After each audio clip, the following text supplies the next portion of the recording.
Today, I'm challenging myself to practice gratitude for 30 days straight and see if it really unlocks some amazing things in my life. I've been thinking a lot about gratitude lately, and I have to ask, what if it's more than just a feeling or a practice? What if gratitude is actually a key to unlocking God's power in our lives? I mean, think about it. When we're grateful, we're focusing on the good things, on the blessings, on the love that surrounds us. And isn't that what God's power is all about? But let's be real, it's not always easy to be grateful. Life gets tough, challenges arise, and it's easy to get caught up in negativity and frustration.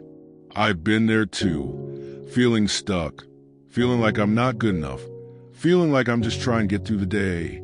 And in those moments, it's hard to see what's good, what's to be thankful for. Sometimes it feels like the world is against us, and it's hard to find something to be grateful for. We might feel like we're just going through the motions, trying to get through each day without losing our minds. And in those moments, gratitude can seem like a distant memory, something we used to practice when life was easier. But what if I told you that there are people who've been in even tougher spots, and yet they've found a way to practice gratitude and see amazing things happen in their lives?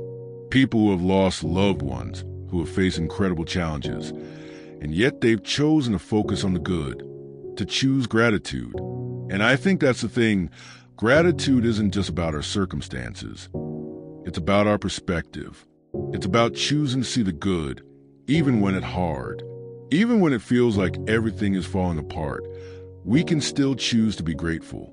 The Bible is full of examples of people who practiced gratitude and saw God's power at work in their lives. David in the Psalms is always expressing his gratitude to God, even in the midst of difficult circumstances. He's saying, God, I'm thankful for you. I'm thankful for your love. I'm thankful for your presence in my life.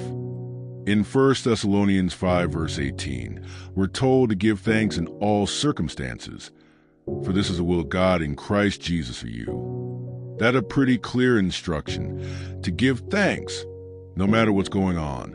And I think that's where the power of gratitude comes in. When we choose to give thanks, even when it's hard, we're tapping into God's power.